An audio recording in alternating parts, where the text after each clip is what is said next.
학부모님들이 회원가입을 어려워하고 비밀번호를 잊었다고 하네요. 내가 대신 관리했으면 하는 그 고민들 선생님께서 많이 공유를 해주셨습니다. 그래서 이 부분들을 클래스팅이 어떻게 제공을 하는지 화면으로 살펴보고 그 다음 제가 시연을 보여드리도록 하겠습니다. 일단 계정 가입 같은 경우는 손쉽게 회원가입을 하실 수 있습니다. 사용하고 있는 소셜 계정이 있으시면 그 계정과 연동해서 바로 가입을 하실 수가 있고요.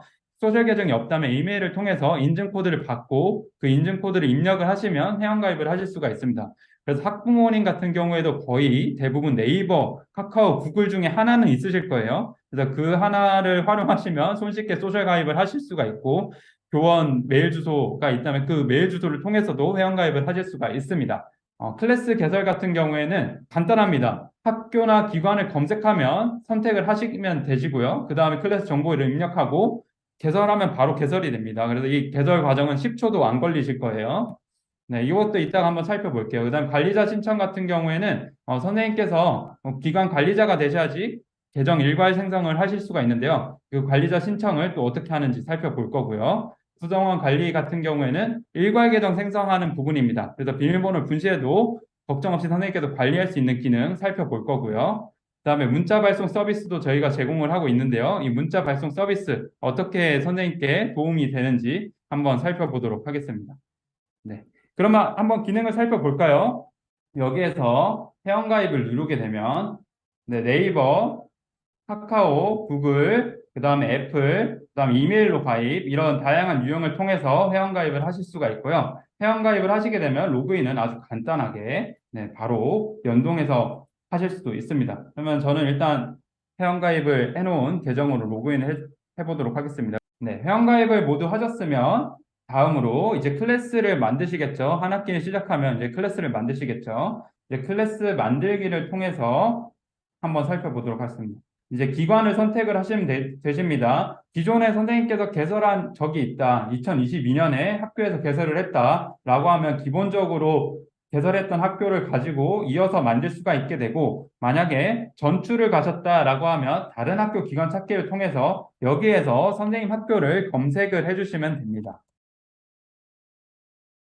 네, 그래서 클래스 이름 같은 경우에는 원하시는 대로 입력을 해주시면 되시고 3학년 4반 이런 식으로 제가 입력을 하겠습니다. 그다음 학년은 3학년 하면 되고 소개글은 쓰셔도 되고 안 쓰셔도 됩니다. 그다음에 완료 하고 이제 클래스에서 선생님께서 쓰실 이름을 선택을 하시면 됩니다.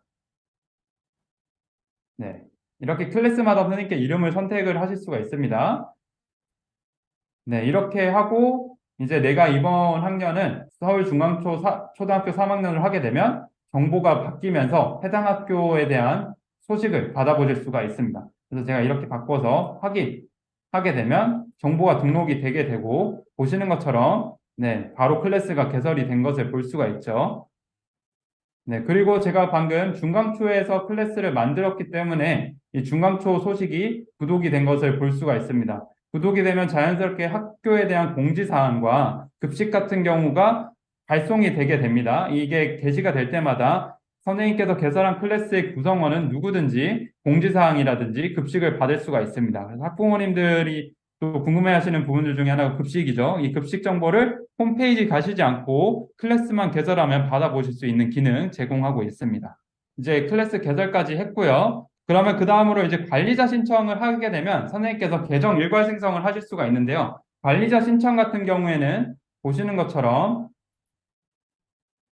중강초등학교에 가게 되면 여기 관리자 신청 페이지가 있습니다. 이 관리자 신청을 누르시게 되면 기본적으로 제 이름이 들어가게 되는데 이름 들어가고 담당 업무와 신청자 이메일 그리고 인증 파일 같은 경우에는 보시는 것처럼 네, 재직증명서나 교사증, 나이스 로그인 화면 등 실제 기관에서 근무하는 것을 저희가 확인하고 승인을 합니다. 그래서 아무나 승인하는 건 아니고 실제로 이 근무를 하시는지 확인하고 저희가 승인을 하게 됩니다.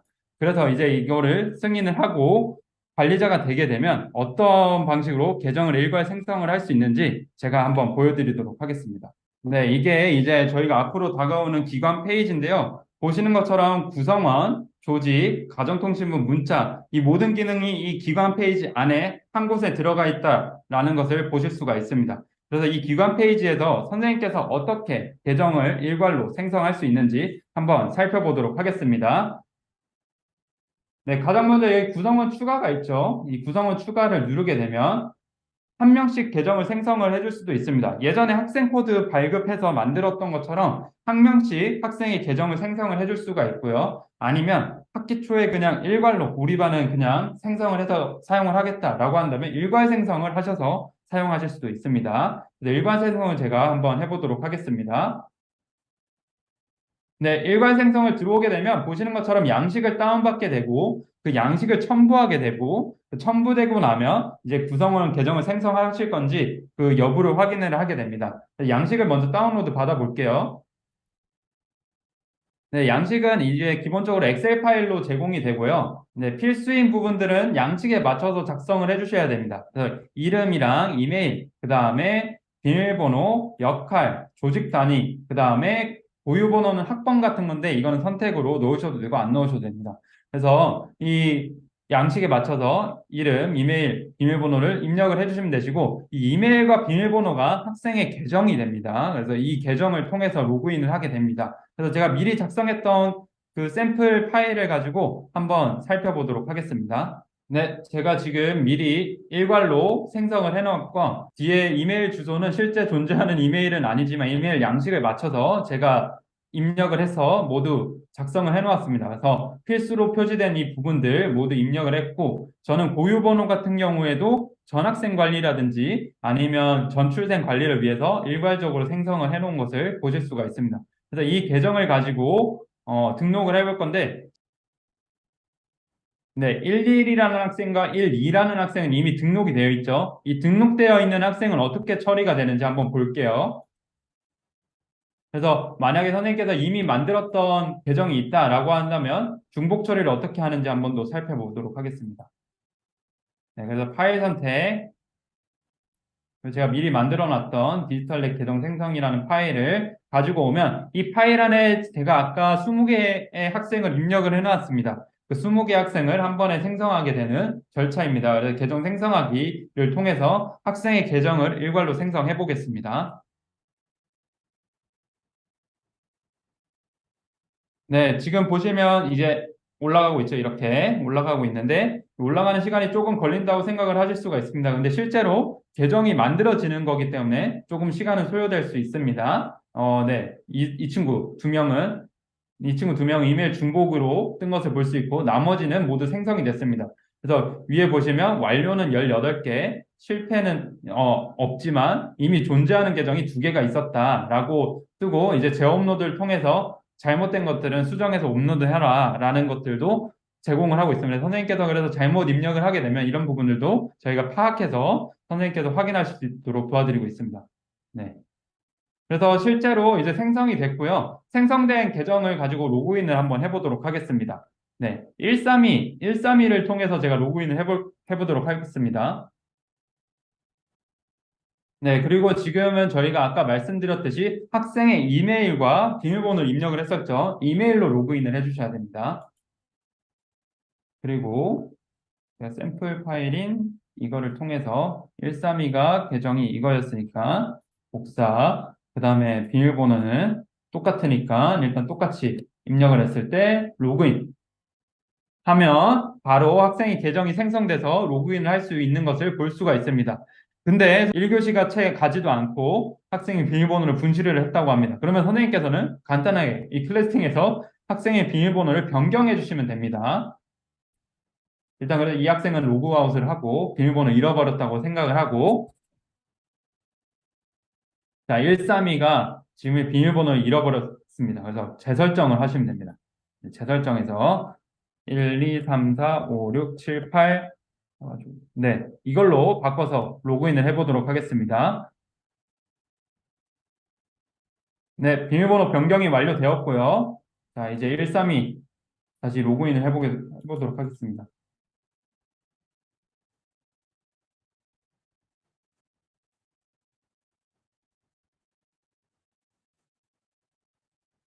네, 이거였죠. 일단 이전 비밀번호로 다시 로그인을 해볼게요. 네, 일치하지 않는다고 뜨죠. 그러면 변경됐던 비밀번호로 다시 로그인을 해보도록 하겠습니다. 네, 바로 로그인이 되는 것을 보실 수가 있죠. 그래서 선생님께서 이런 계정 일괄 생성을 통해서 비밀번호를 바로바로 관리하실 수가 있다라는 점 설명드렸습니다. 네, 그리고 선생님께서 또 자주 이용하는 것들 중에 하나가 문자 서비스죠. 그래서 가정통신문도 물론 보내지만 문자를 한 번 더 보내시기도 합니다. 근데 문자 서비스도 이 기관 페이지에서 제공을 하고 있습니다. 가정통신문은 제가 조금 이따가 다음 파트에서 다루도록 할게요. 그래서 문자 를 클릭해 보면 제가 지금 이미 사전에 한번 테스트를 했기 때문에 이 테스트한 문자가 내역이 나오게 되고요. 이 테스트한 내역을 보시면 이 성공, 뭐 그다음에 누구누구한테 발송이 됐다라는 것들을 확인하실 수가 있습니다. 네, 이제 문자 보내기를 통해서 저한테 한번 발송을 해보도록 하겠습니다. 네, 제목을 입력을 하면 당연히 장문으로 입력이 되니까 어떤 식으로 장문이 입력이 되는지 살펴볼게요. 네, 미리 오른쪽에 보시면 어떻게 쳐질지 다 나오게 됩니다. 네, 보시면 이런 식으로 그대로 붙여 넣으면 이렇게 갈 겁니다. 라는 것들이 보이게 되고요. 네, 만약에 단문으로 보내실 거면 단문으로 보내셔도 됩니다. 네, 그 다음에 한 명씩 추가를 하셔도 됩니다. 네, 이렇게 한 명씩 추가를 하셔도 되고요. 아니면 CSV 파일을 통해서 한 번에 추가를 하셔도 됩니다. 그래서 양식 다운로드를 하게 되면 어떤 양식인지 한번 살펴볼게요. 네, 이거는 아주 간단합니다. 이름과 받을 사람 전화번호만 입력을 하면 되는데 이대로 한번 입력을 한번 해볼게요. 이렇게 나와 있는 것을 볼 수가 있고 이거를 바로 등록을 해보도록 하겠습니다. 네, 그리고 입력하실 때 중요한 거는 이런 식으로 양식에 슬러시를 넣어 주셔야 됩니다. 그래야지 양식이 안전하게 적힌 대로 들어가게 됩니다. 그래서 파일을 한번 불러오도록 하겠습니다. 네, 이런 식으로 한 번에 들어오게 되고, 그 다음에 제가 직접 입력해서 제 번호도 하나 추가를 해볼게요. 네, 그 다음에 발송하기를 누르면 어떻게 내용을 발송을 할 거고, 총 몇 명한테 발송이 될 거다. 그리고 전송되고 나면 이건 되돌릴 수 없다라고 나오는 것을 볼 수가 있습니다. 네, 그래서 발송을 했습니다. 그러면 처음에는 이제 발송 시간이 있으니까 대기라고 뜨는데, 네, 이제 이 대기가 어떻게 하나씩 발송이 되면서 바뀌겠죠? 네, 지금 네 건은 성공했고 두 건 더 보내고 있습니다. 저는 이미 수신을 했기 때문에 제 거에 어떻게 보이는지 한번 보여드리겠습니다. 네, 보시는 것처럼 저는 7시 28분에 이 문자가 수신이 된 것을 볼 수가 있습니다. 그래서 선생님께서 간단하게 학생에게 문자 아니면 학부모님께 문자 보낼 때 해당 서비스를 통해서 네, 보내실 수 있다라는 점 말씀드릴 수 있을 것 같고요. 이제 다른 서비스랑 섞어서 쓰시지 않고 하나의 서비스, 클래스팅 가입 다 하시라고 하면 일단 클래스팅에서 가정통신문도 보낼 수도 있고 문자도 보낼 수도 있고 학생의 계정 같은 경우에도 관리할 수 있다라는 점 말씀드렸습니다. 네, 그러면 지금부터는 저희가 이제 클래스에서 어떻게 활동을 할 수 있는지 살펴볼 건데요. 네, 디지털랩 3기라는 클래스에 들어오실 건데요. MRSEQB 입력을 해서 들어오시면 될 것 같습니다. 클래스 코드 같은 경우에는요, 보시는 것처럼 유효기간이 있습니다. 그래서 선생님께서 이 코드를 학기 초에 공유를 해주시고, 학기가 이제 좀 지났을 때 학부모님께서 학생이 계정이 바뀌었어요 라고 한다든가, 학부모님이 핸드폰이 바뀌었어요 라고 하시면서 이 클래스에 대한 계정을 안내해달라고 하는 경우들이 있습니다. 그러면 선생님께서 이전에 발급했던 코드를 안내해 주시기도 하는데 이 클래스에 못 들어옵니다. 왜냐하면 이게 보안이 필요한 클래스이죠. 그래서 누구나 들어오면 안 되는 거기 때문에 저희가 한 달에 한 번씩 자동으로 클래스 코드를 갱신을 하고 있습니다. 그래서 만약에 선생님께서 한 달에 한 번이 아니라 오늘자로 갱신을 하고 싶다라고 하면 오늘 갱신을 하실 수도 있고 제가 오늘 이 클래스 코드 같은 경우 오늘 지나고 나면 내일 한번 다시 또 갱신을 할 예정입니다. 네, 가입을 해주셨으면 이제 다음 고민으로 한번 넘어가 보도록 하겠습니다.